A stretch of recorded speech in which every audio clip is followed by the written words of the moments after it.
வணக்கம் தமிழ்பிக்காக மூர்த்தி. வணக்கம் ஐயா. வணக்கம் மூர்த்தி.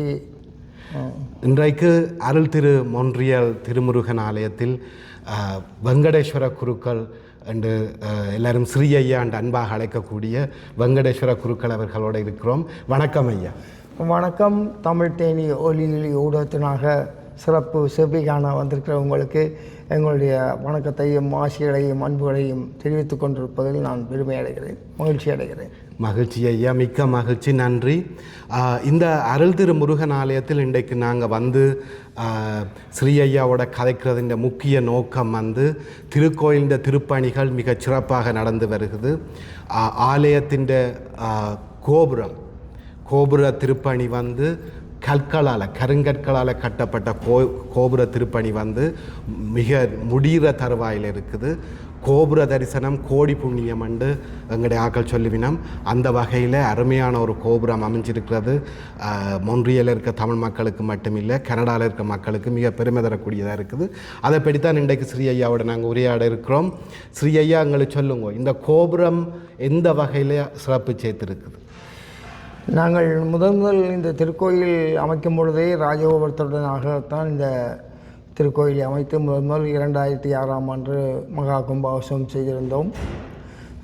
இங்கே உள்ள தட்பவெட்ப காலநிலைகளினால் அந்த கோபுரம் சிறிது பழுதடைந்த காரணத்தினால் இப்பொழுது பெரும் முயற்சியின் காரணமாக கருங்கற்களை கொண்டு இந்த ராஜகோபுரம் சிறப்பாக அமைக்கப்பட்டிருக்கின்றது. கிட்டத்தட்ட 90% திருப்பணி வேலைகள் முடிவடைந்து விட்டன என்றுதான் சொல்ல வேண்டும்.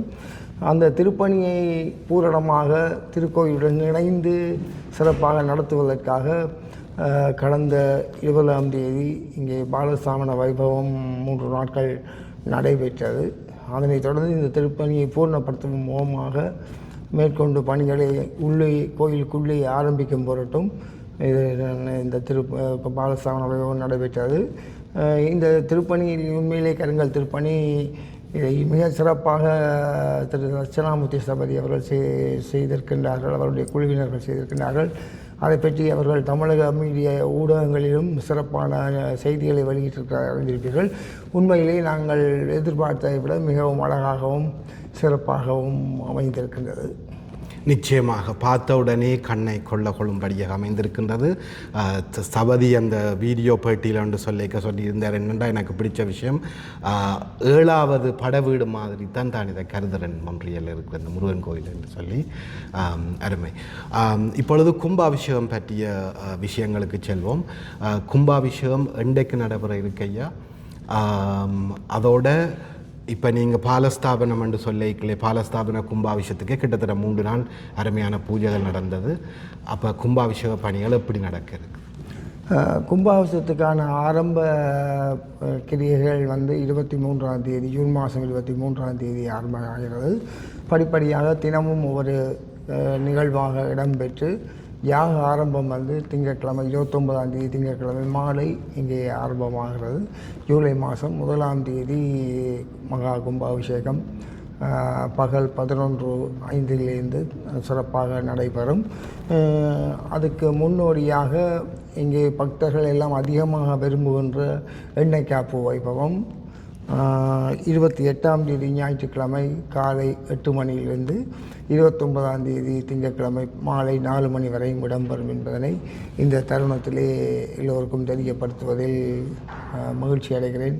தெரியப்படுத்த வேண்டிய ஒரு கட்டாயம். மிக அருமை, மிக நன்றி அந்த விளக்கங்களுக்கு ஐயா. 1ஆம் தேதி ஜூலை 1ஆம் தேதி கனடா டே, அது பேங்க் ஹாலிடேயாக இருக்குது. அதால் எல்லாருமே வந்து கலந்து கொள்ள முடியும். சந்தோஷம். இல்லை, இது கனடா டேயாக இருப்பது இன்னொரு பக்கத்திலே சந்தோஷம். 2018ஆம் ஆண்டு நடைபெற்ற கும்பாபிஷேகமும் கனடா டே தினத்தில் தான் இடம்பெற்றதை இங்கே நான் குறிப்பிட விரும்புகிறேன். அதே போல் இந்த கும்பாபிஷேகமும் இந்த ஜூலை மாதம் 1ஆம் தேதி நடைபெற இருக்கிறது. சந்தோஷம், மிக சந்தோஷம் ஐயா. கும்பாபிஷேகத்தை தொடர்ந்து மண்டலாபிஷேக விஷயங்கள் நடக்க இருக்குது. அதை பற்றி எங்களோட பகிர்ந்து கொள்வீங்க? மண்டலாபிஷேகம் 24 தினங்கள் நடைபெற இருக்கின்றது. ஜூலை மாதம் 2ஆம் தேதியிலிருந்து பகல் இரவு இரண்டு வேளையிலும் இந்த மண்டலாபிஷேகம் சிறப்பாக நடைபெறுகின்றது. இதற்கான ஏற்பாடுகளை நிர்வாக சபையினர் செய்திருக்கின்றார்கள். யாராவது பங்கு பெற்று அந்த உபயமாக செய்ய விரும்புகின்ற நிறைய பேர் அதை புக் பண்ணி ஒழுங்கு பண்ணி இருக்கிறார்கள். மேற்கொண்டு யாரும் ஆடியவர்கள் விருப்பமான இருந்தால் அதை நிர்வாக அலுவலகத்துடன் தொடர்பு கொண்டால் இந்த நேரத்தில் அந்த தொலைபேசி இலக்கத்தை இங்கே சொல்வது பொருத்தமாக இருக்கும் என்று நினைக்கிறேன். 514 683 8044 என்ற அலுவலக தொலைபேசி இலக்கத்தை காலை 9 முதல் மதியம் 1:30 மணியிலேயும் மாலை 5 மணியிலிருந்து 9 மணி வரையும் தொடர்பு கொண்டால் விரும்புகின்ற ஆடியவர்கள் அதை பதிஞ்சு கொள்ளுமாறு கேட்டுக்கொள்கிறோம். நன்றி ஐயா. ஸோ அந்த மண்டலாபிஷேகம் மண்டலம் என்றது 45 நாட்களில் 48 நாட்கள் 3 விதமான வளமைகள் இருக்கின்றது. நாங்கள் அதை தொடர்ந்து திருவிழா இருக்கிறது, அதற்கான ஏற்பாடுகள் இருக்கிறது. அதுக்கு இடைஞ்சல் இல்லாமல் இருக்கணும் என்றதுக்காக 24 நாட்கள் காலையிலும் பகலிலுமாக செய்து அதை 48 கணக்குக்காக ஏற்படுத்தி இருக்கிறோம். அப்போ ஐயா ஏற்கனவே சொன்னது போல் அந்த மண்டலாபிஷேகத்துக்கு உபயம் செய்ய விரும்புகிற அடியவர்கள் ஆலய தொலைபேசி இலக்கத்தில் அழைச்சு அதை நீங்கள் பதிவு செய்து கொள்ள முடியும். முக்கியமாக ஞாயிற்றுக்கிழமை சனிக்கிழமை தேவைண்டா இப்போவே பதிஞ்சு கொள்ளுங்கோ. அதனை தொடர்ந்து திருவிழா நடக்க இருக்குது. சிறப்பாக திருவிழா ஆரம்பமாக இருக்குது. ஆகஸ்ட் 8ஆம் தேதி கொடியேறி தொடர்ந்து 15 நாட்களுக்கு அருமையான திருவிழாக்கள் நடக்க இருக்குது. அப்போ இந்த காலம், இந்த சமர் பூராவே கோயிலில் பக்தி நிறைய விஷயங்கள் நடக்க இருக்குது, நிறைய திருவிழாக்கள் நடக்க இருக்குது. கும்பாபிஷேகம், மண்டலாபிஷேக விஷயங்கள், அதை தொடர்ந்து கோயில் திருவிழாக்கள் என கோயில் களகட்ட இருக்குது. எல்லோரும் வந்து கலந்து அருள் திருமுருகன் ஆசியையும் சந்தோஷத்தையும் பெற்றுக்கொள்ள வேணும்.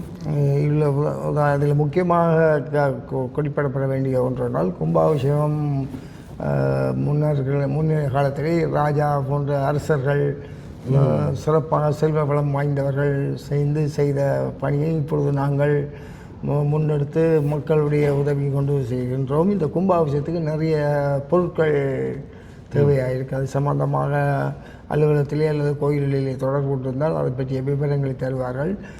தேவையான பொருட்களை மக்கள் ஆடியவர்கள் பங்கு பெற்ற வேண்டும் என்பது எங்களுடைய விருப்பம். அதை பற்றிய விவரங்களை திருக்கோயில் நிர்வாகத்துடன் அல்லது அலுவலகத்துடன் தொடர்பு கொண்டு அவற்றை பெற்றுக்கொண்டு உதவி செய்யுமாறு வேண்டுகொள்கிறோம். அதே போல் மண்டலாபிஷேக திருப்பணிகள் இருக்கும், மண்டலாபிஷேக உபயங்களையும் பொருட்படுத்தி செய்ய கேட்டுக்கொள்கிறோம். நிச்சயமாக இந்த கும்பாபிஷேகத்தை பற்றி சொல்லிக்குள்ள ஐயாவும் நிர்வாகிகளும் சொல்லியிருந்தோம். எவ்வளோ ஒரு அருமையான விஷயம், இப்படி ஒரு திருப்பணி நடக்கிறது. இப்படி ஒரு கருங்கல் கோபுரம் மொன்றியலில் அமைய இருக்கிறது. கனடாலே முதலாவது கருங்கல் ஆலயம். அது எங்கட மொன்றியல் அமைஞ்சிருக்குது. மொன்றியல் மக்களால் அமைக்கப்படுதுன்னு சொல்லி, மொன்றியல் மக்கள் கூட இல்லை, நாங்கள் டொராண்டோ, ஒட்டவா மற்றும் கோன்வால் மக்கள் எல்லாரும் இணைத்துத்தான் அதை செய்து கொண்டிருக்கணும். ஆனால் அப்படி அது அமைஞ்சிருக்கிறது ஒரு சந்தோஷமான விஷயம். அது ஒரு பெருமைப்படக்கூடிய விஷயமும் கூட. நான் கூட வேலை செய்கிறாக்கள் யாராவது கேட்டால் 40 திரும்பி பாருங்க போய்க்குள்ள கோபுரம் தெரியும் என்று சொல்லித்தான் கோயிலே சொல்லுவோம். அந்த அளவில் அந்த கோபுரம் விரிந்து பறந்து நியாயமான இடத்துக்கு தெரியக்கூடியமாக இருக்குது. அது எங்களை பெருமையும் சந்தோஷம் தார ஒரு விஷயம். ஐயா, வேறு ஏதாவது விஷயங்கள் ஏதாவது சொல்ல வேண்டியிருந்தால்? தமிழ் தேனி ஒலியோடி ஊடகத்தினூடாக நீங்கள் எங்களுக்கு சிறப்பு பற்றி சேவை கண்டு இந்த தகவல்களை எங்களுடன் பகிர்ந்து கொண்டமைக்கு எங்களுடைய நன்றிகளையும் வாழ்த்துக்களையும் ஆசைகளையும் தெரிவித்து கொண்டு தங்களுடைய பணி மேன்மேலும் சிறக்க எல்லாம் வல்ல திருமுருகப் பெருமான் திருவடிகளை பிரார்த்தித்து கொண்டு விடைபெறுகிறேன். நன்றி. மீண்டும் ஒரு காணொலியில் கும்பாபிஷேகத்துக்கும் ஒரு வாரத்துக்கு முன்னர் உங்களை சந்திப்பதில் வேண்டும் என்று நினைக்கிறேன். நிச்சயமாக. நன்றி ஐயா, சந்தோஷம். தமிழ் தேனிக்காக மூர்த்தி.